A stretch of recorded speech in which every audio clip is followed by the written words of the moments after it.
Thank you very much, ladies and gentlemen, that you're still here with us. We are going to continue with our English video session.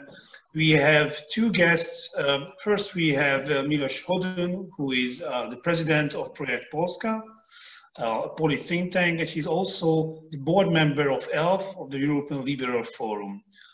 In this session, we are going to discuss the various strategies, how opposition of illiberal forces can cooperate. And we are going also to discuss primaries. As a matter of fact, in favor of stimulating the Hungarian opposition, the Republikon Institute proposed already in 2015 to introduce primary elections in order to narrow the field of candidates of the Hungarian democratic opposition and raise the credibility of the liberal democratic opposition through involvement and transparency. Before the 2019 municipal elections, however, the opposition had primaries for the Lord Mayor and for one district mayor positions. Both of these offices were won by the opposition at the actual election. Hence, the primary proved to be an effective tool to unify the fragmented opposition and mobilize their supporters. This project, as a matter of fact, which to promote to hold primary elections before the 2022 general election. As part of this endeavor, we are organizing this conference where now we are going to discuss the international experiences of primaries and oppositional cooperations, as I mentioned. Thank you very much, Miloš, that you accepted our invitation. I'm going to start with my first question because there's been elections in Poland in 2020 and in last year as well. Can you tell us something about the cooperation strategies of the Polish opposition and what were the successful strategies of the Polish opposition at these last two elections? Okay, thank you so much for having me, and thank you so much for organizing this event. And indeed, Poland had actually a series of elections in the last 2 years, because we had the European elections, like all of us, the regional elections and the general elections. And finally, in May this year, we were supposed to have presidential elections that were moved at the end of June this year. And in all these elections, the Polish opposition ran in different forms of coalitions. Most of these coalitions were organized by or around Civic Platform, the biggest Polish opposition parties, the party. And in 2 out of these 4 elections, it was the so-called Civic Coalition. So a coalition of the Civic Platform, Nowoczesna, so the Liberal Party, the Green Party, and also the small leftist so-called Polish Initiative. In the European elections, there was 2 more additional parties there: the Polish People's Party and the left, the old style Social Democratic Party. And all these coalitions were successful to some extent. And but now I think I'll just comment on 2 last elections, so the general elections and the presidential elections. So first of all, we entered this general and presidential election cycle already with this experience from the past. We knew a lot about each other as parties. We knew what our goals are, what our strategies are. And if you ask me about the most successful strategy for the opposition to cooperate, I would say that there is a few elements, and the most important one is to have a purpose of such a coalition, is to show to the public opinion, to the voters, that this coalition has a purpose, and the purpose is broader than only kicking out the current government from the office. That you need to show kind of like a program minimum, that you need to agree on the most basic stuff that you want to do as a coalition in case you win elections. I don't think it's enough to tell people that you are having the coalition only to kick out the other party, the government from the office, but to offer something positive. And I think this is the successful coalitions in Poland, they had that. But I would say that this is not the only thing that makes a coalition successful, because also what's very important above this program minimum is actually the space for identity of different partners, of different parties. So the coalitions that were successful were those coalitions, or before those elections, when different partners within the coalitions felt they had room for their own activities. They could be themselves. Coalitions that are limiting the activities of the coalition members, they are limiting them to zero, or that are making them to be invisible, they cannot, in my opinion, be successful, as the parties themselves, they are demobilized. Their members are demobilized, their supporters are demobilized. If smaller parties, they're invisible, their supporters, they have absolutely no reason to vote for such coalition, for such coalition. And we saw that actually in the European elections, when we built the so-called European coalition that was so broad that people who were, I would say, on both extremes of this coalition, who were some of the supporters, conservative supporters of the Polish People's Party, they did not go to vote because they could not support the left wing of this coalition. And on the other side, people who were progressive, who were Greens, they could not identify themselves with a coalition with the conservative Polish People's Party, and just the entire European coalition, in my opinion, was too broad, and people did not understand why these parties even cooperate, especially that it was European elections, so we're not talking about removing this government. So yeah, I would say that the program minimum, the coherency, the purpose, and respect and trust. This is the last thing I would say. That there must be respect between the coalition partners. If there is no respect, again, people see it, people feel it from inside, voters feel it also from outside, and they are not willing to sacrifice their time to campaign for such coalition, and not even to say about voting on them on the election. You mentioned that there was a background of this coalition building, or a history of this coalition building. It was a good experience in order to be familiar with the partners, who they are, what do they want. What about the voters? Was it possible to learn more about the voters? I'm asking it because when it comes to Polish elections, we always have in social media these maps which are showing that the half of the country is supporting the liberal opposition and various opposition forces, and there's a other half of the country which is a supporter of the BIS. So what about the voters? Could you learn more about the voters during these elections? I think these maps you're referring to, they're definitely oversimplifications. And of course, the same maps, they are around on Polish internet and Polish TV after every elections.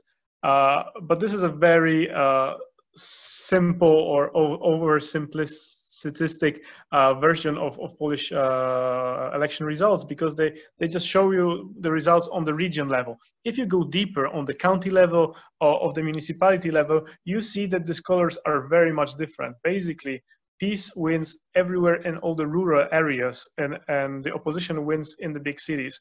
Even if the cities are in the east, that is by public opinion, especially abroad, seen as something, as a bastion of peace. This is not true. Peace wins in the rural areas, in very small towns, and the opposition wins in bigger cities. So this map is not entirely true.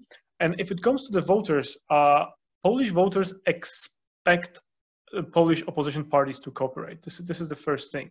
So there is this synergy, and this is especially true. And now I'm talking from my own liberal perspective. This is especially true for voters of Nowoczesna, so of my party, and also of Civic Platform. These voters, they believe that we must cooperate. They expect us to cooperate.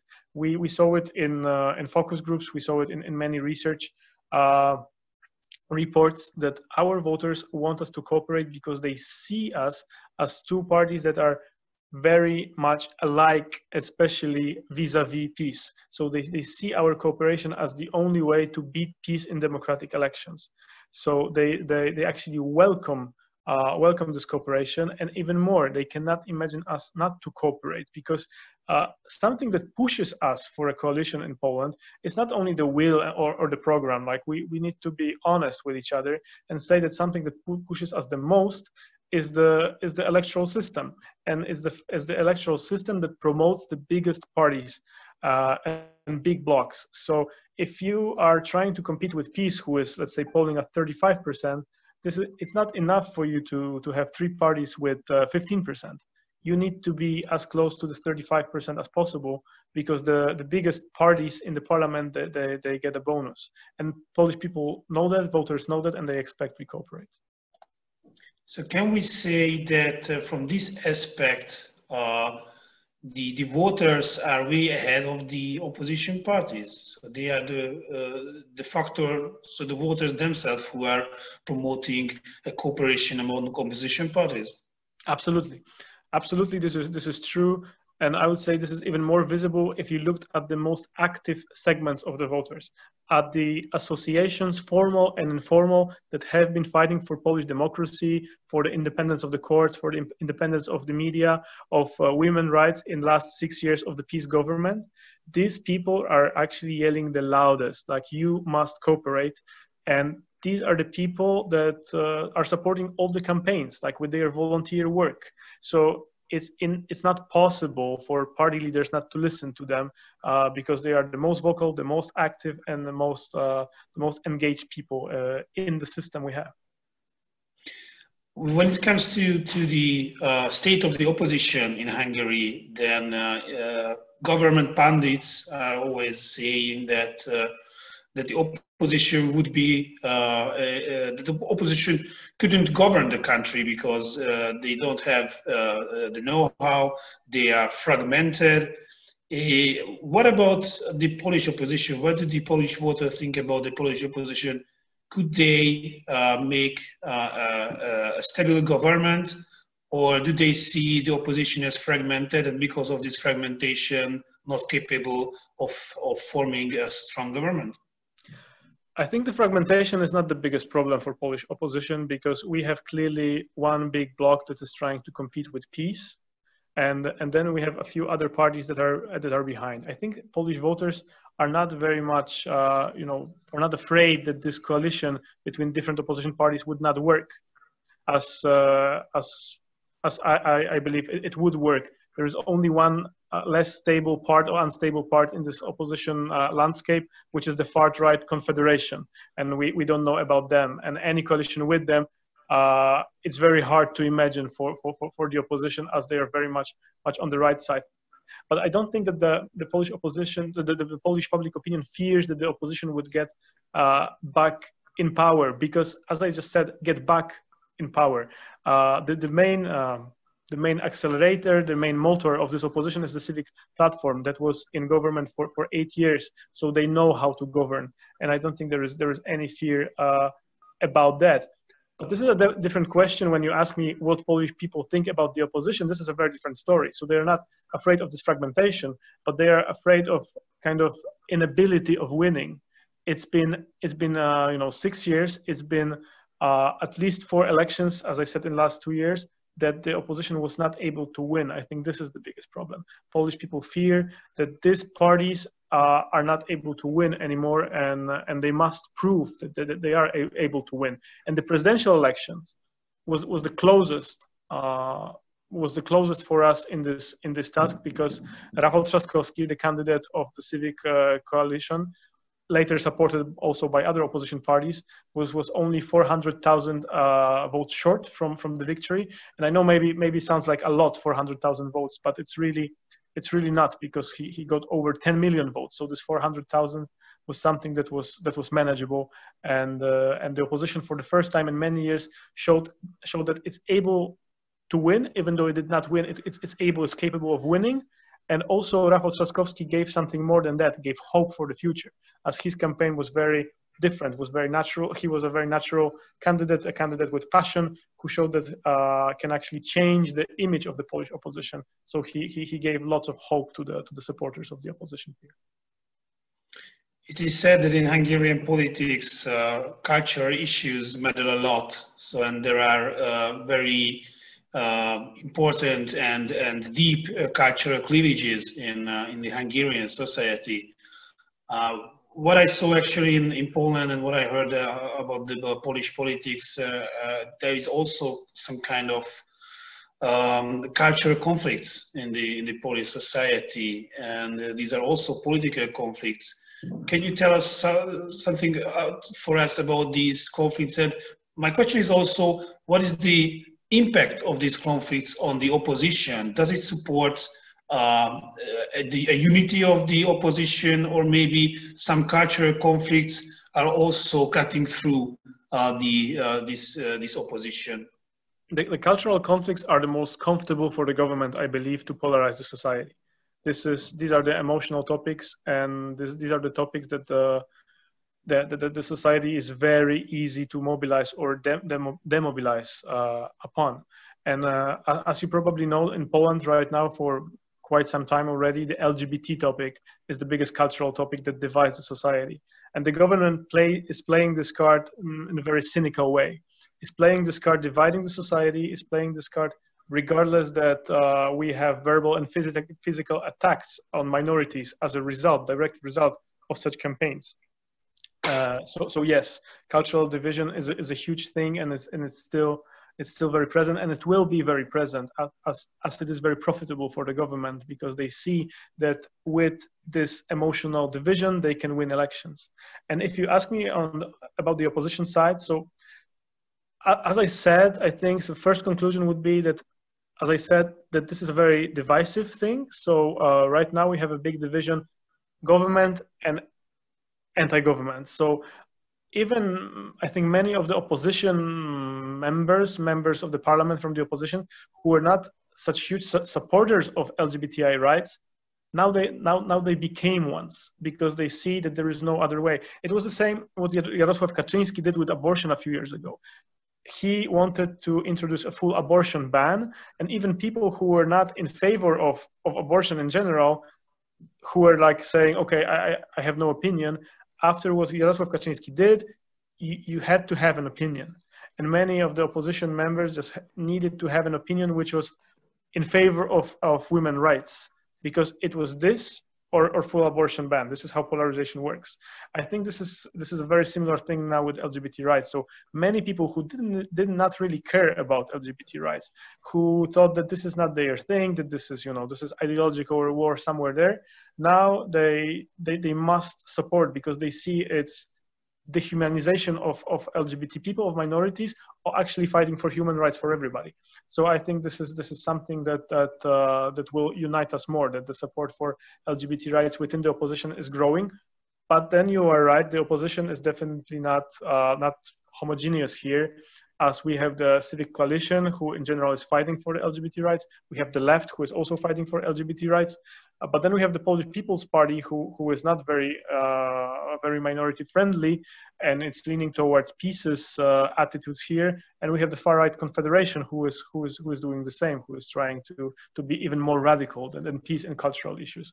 So yes, cultural issues have been and will be a very important part of Polish politics, because it's so emotional, and emotions are so important in modern politics. I read that there's been some primaries in Poland as well. As a matter of fact, these have been so-called closed primaries, so these have been held for party members.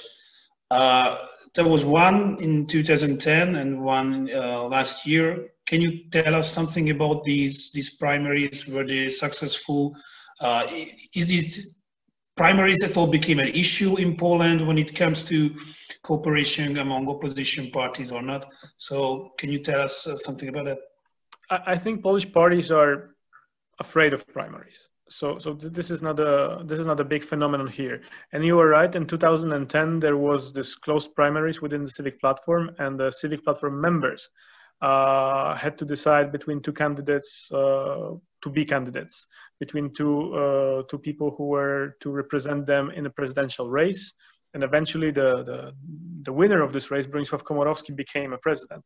But it was close primaries for one party, and organized, I believe, only because the party leadership or the party leader did not want to be the candidate himself, so he was just comfortable enough to help these primaries.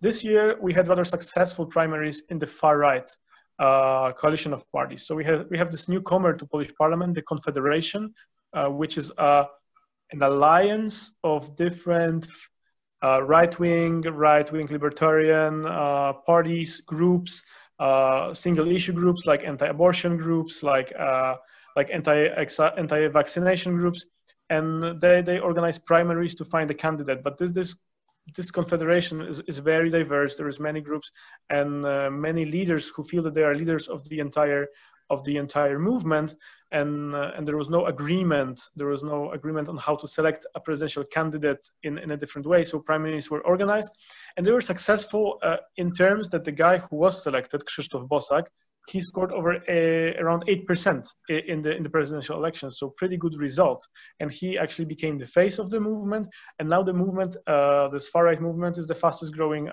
movement on Polish political scene.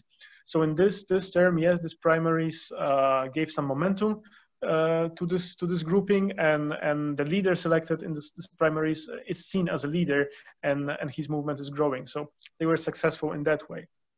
But if you ask me about primaries in the opposition, so primaries for representatives of different candidates of different parties, this has never happened in Poland. And then again, why? I think the answer is clear, because we have one big opposition party, one big influential and rich opposition party that cannot afford not to run a candidate. It's as simple as that. And even when in the past we had polls before elections, when candidates of other parties or independents were more popular than the Civic Platform candidates, Civic Platform could not afford not to run a candidate. So every coalition they organize is organized in a way that they dominate, and it was a bit different in local elections or in regional elections, when we had over a few thousands candidates to be selected, and a few probably dozens or hundreds of candidates to become mayors. And then this looks like a perfect space to have primaries, but also it was easier and more comfortable for the opposition, and especially for the biggest opposition party, just to negotiate behind the scenes who would have the biggest chances to win in different cities, and to balance the power and ambitions of different parties in the entire country, not to allow, let's say, one smaller party to dominate mayor races in the country. So they had to control it.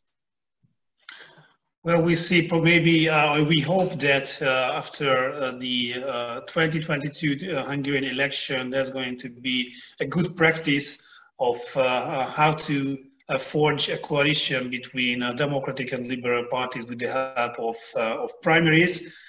Thank you very much, Miloš, for being here, for accepting our invitation, and for your insights. We are going to continue our video session. Please stay with us. Thank you, Miloš, once again.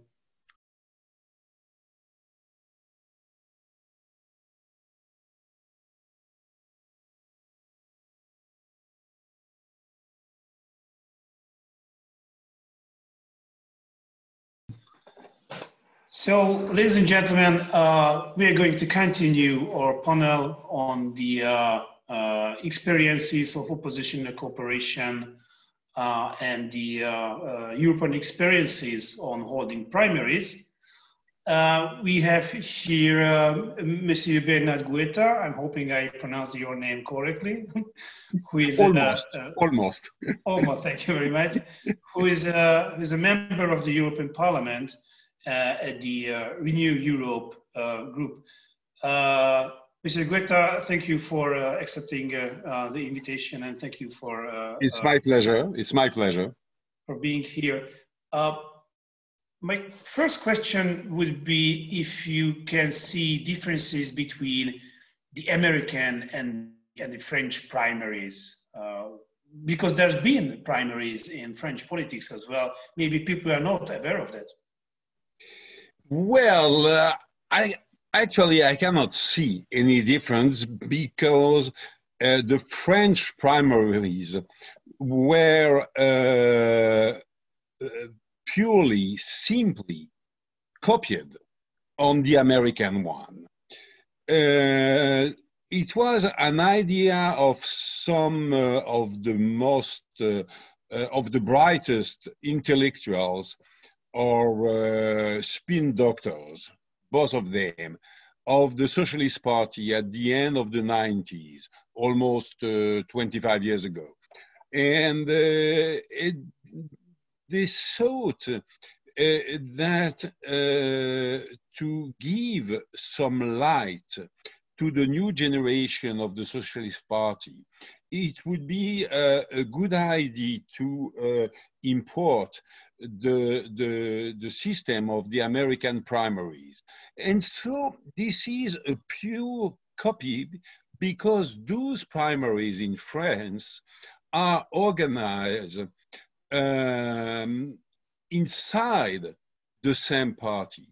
It was inside the Socialist Party, as in the US, it is inside the Republican Party or the Democratic one.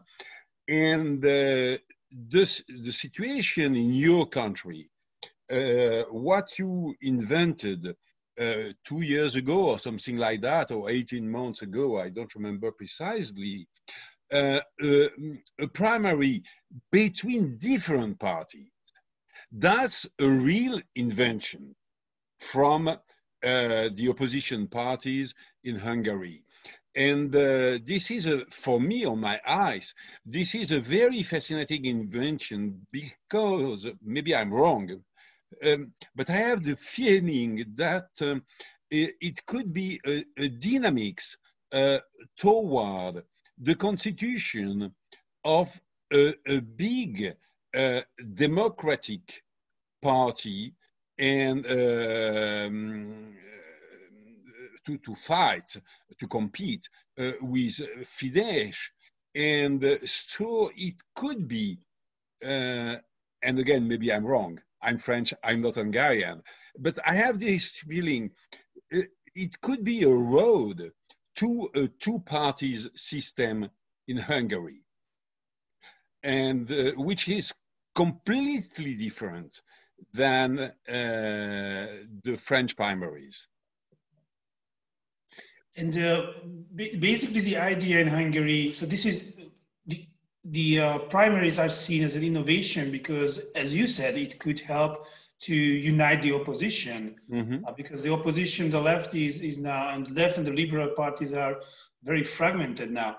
But if you go back to the French example, do you think that such a primary, which is not a closed primary, not in one party, but an open primary, let's say for a primary of a political group or a political side, so could it help for the, let's say, for the French left not to be fragmented? Because there are now, the left is, there are various political forces on the France left. Could you see the option that maybe they're going to use the primaries?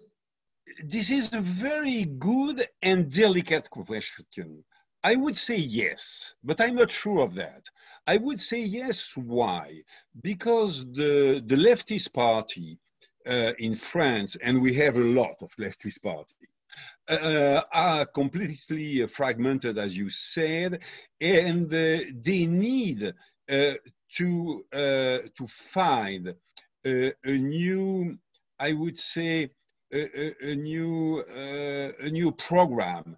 They need to find new ideas and a new identity in one word.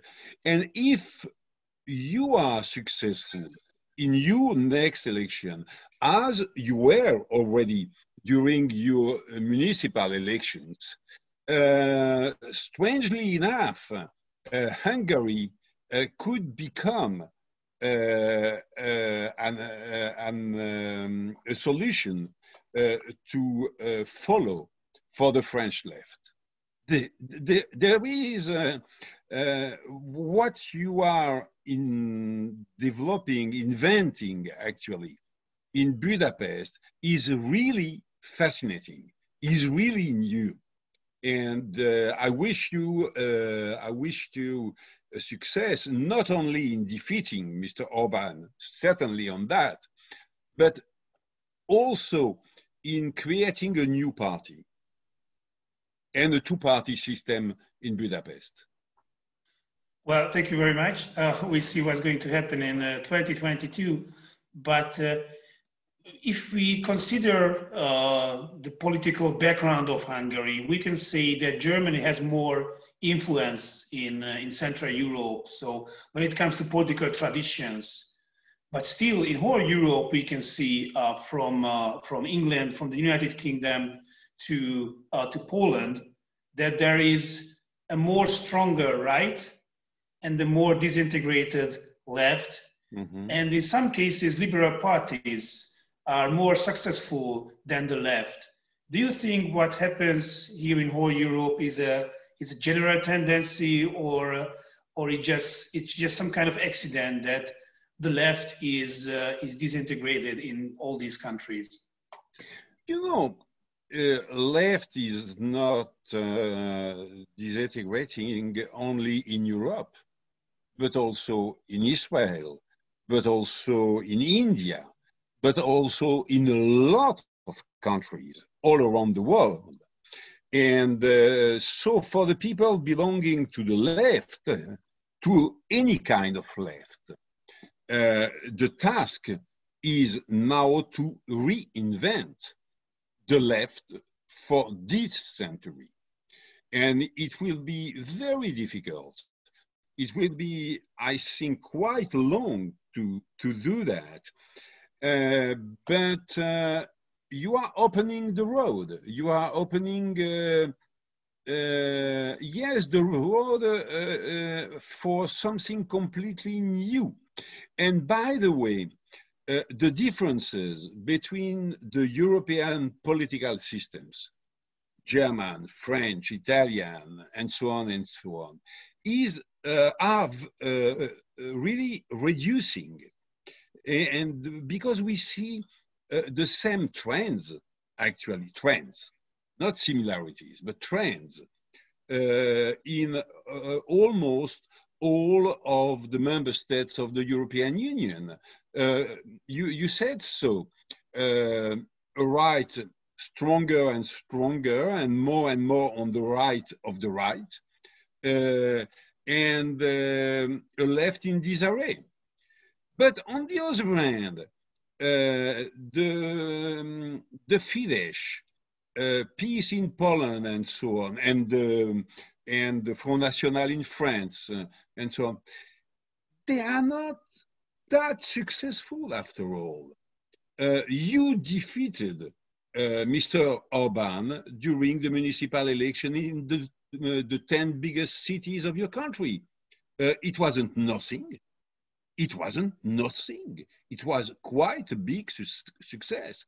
And after all, during the Polish presidential election, a young fellow, almost completely new on the political scene, almost defeated peace, almost defeated it. And it was a defeat, but the margin was so small that I would say that it was quite a success, actually. That it was quite a success, step by step, because the European, should I say leftist parties or liberal parties in the political meaning? I don't know. I think that I should say the liberal party or the progressist party, and not anymore the leftist parties. But let's forget the vocabulary. This part of the political scene is not, after all, dying. Not at all. Not at all. Because as usual in the European countries, half of the population is on one side, and the other half, on the other side. Name it leftist and extreme right, name it conservative and progressive, name it as you wish, but we still have the 50% of the population. Yeah, and excuse me, one more sentence. I just arrived 1 year ago at the European Parliament. And this is very interesting to see the connivences between the member of the Parliament. And actually, I see during the discussion, during the votes, during the private discussion also between the members of the Parliament, I do see, let's say, a Democratic Party and a Republican one, to take the American vocabulary. It is very interesting what you're saying, because in this week, Viktor Orban wrote a longer essay where he identified liberalism as his greatest adversary, and he wrote about this ideological battle between conservatism and liberalism. Mm-hmm. And he just highlighted the significance of cultural battles or cultural conflicts between these two ideologies. So do you think that such cultural and ideological conflicts is going to be more significant in the future, or does it belong to the past? No, I would say more and more. I agree with Mr. Orban, actually. And he's on one side, and I am on the other one. But on the analysis, I do agree with him. There is, I would say, the Enlightenment Party in Europe and the Obscurantist Party. Could I say that in English, Obscurantist Party? I think so. Yes, you understand me at least? Yes. Okay, so that's perfect. And so this is the same battle, exactly the same battle as 250 years ago in Europe between Voltaire and the church, between Rousseau and the church, between the encyclopedia and the church of that time, I mean. So we are I'm just asking because a year ago people discussed climate change, and after the 2019 European Parliament election, the Green Party has been quite successful. The Green agenda, climate change, was what defined the political agenda. And it seems that because of the recent developments in the United States, like it would belong to the past, and now people tend to talk about these cultural issues. I'm asking it because you know, some decades ago, people thought that these ideological battles are over, and we have to just, politics is going to be about management, like managing a company, and not about interpretations, ideologies, cultural beliefs. So does it mean that it's going to help Europe to redefine itself, or it's going to collapse or ruin the European project? Oh, not at all. Not at all. You know, during the Cold War, there was an ideological battle between, I would say, Sovietism and the free world, basically between Sovietism and democracy.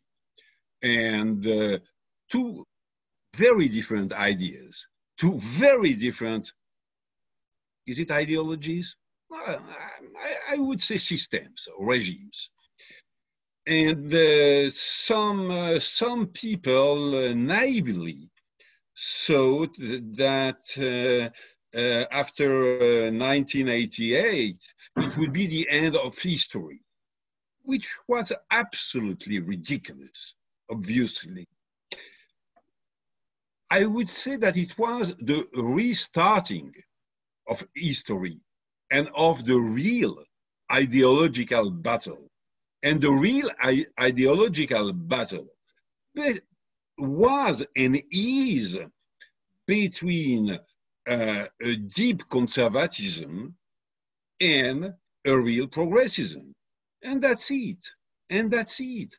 And it's very clear for me that my adversaries are not the Christian Democrats, because strangely enough, they belong to the Enlightenment camp in Europe.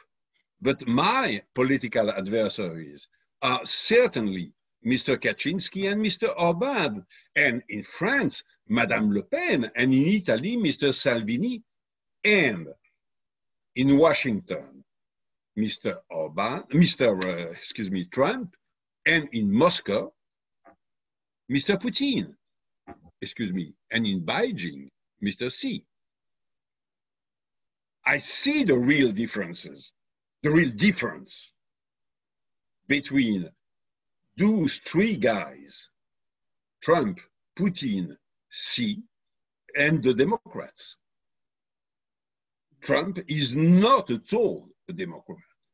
Thanks God, the United States have a strong democratic institution, because this fellow, Mr. Trump, is a kind of Mussolini, and that's it. And that's it. No, excuse me. Mussolini was a clever guy. This one is completely stupid, but dramatically stupid. Just a last question, because unfortunately we are out of time. In this conflict between, so to say, worldviews or ideologies, how do you see the role of liberal parties? Because these are two big, or maybe at least in Hungary, these blocs have almost the same size. As you mentioned, that in Poland, the peace was also almost defeated. But liberal parties being always smaller parties, how do you see the role or the future of liberal parties if such a cultural conflict is going to be more severe in the future? You know, I'm not at all Thatcherite. I am definitely a Keynesian. But as Keynes was, I am a liberal, politically speaking. And that's the most important point. But we have, and this is not nothing, this is a big problem. We have a problem with the vocabulary in Europe. Because in France, for 99% of the French people, liberal means Thatcherite. And not at all Voltaire and the Enlightenment and liberty and democracy, not at all. That means Reagan and Thatcher. So it's very difficult to use this word in Paris, or you have to explain that there was a kind of hold-up by Mrs. Thatcher and Ronald Reagan on liberalism, and that it was a kind of liberalism, a new liberalism, but not liberalism. So we, the liberals in the American meaning. We should try to find a new word to define ourselves and to unify ourselves in the European Union. Mr. Bernhard Goethe, thank you very much for your inputs. I hope that Hungary and the Hungarian opposition can offer a good innovation, a valuable innovation. I'm sure of that. For other political forces in Europe and maybe beyond that as well. And yeah, we'll see probably at Republikon Institute, we are going to have at one of our events to find new words, to find new interpretations to contemporary liberalism. Thank you very much again, Mr. Goethe. Thank you very much for you, ladies and gentlemen. This is the end of our international panel. Thank you very much for following us on Facebook. And please remain with us, follow our Facebook site where we are going to announce further events in the future. Thank you very much.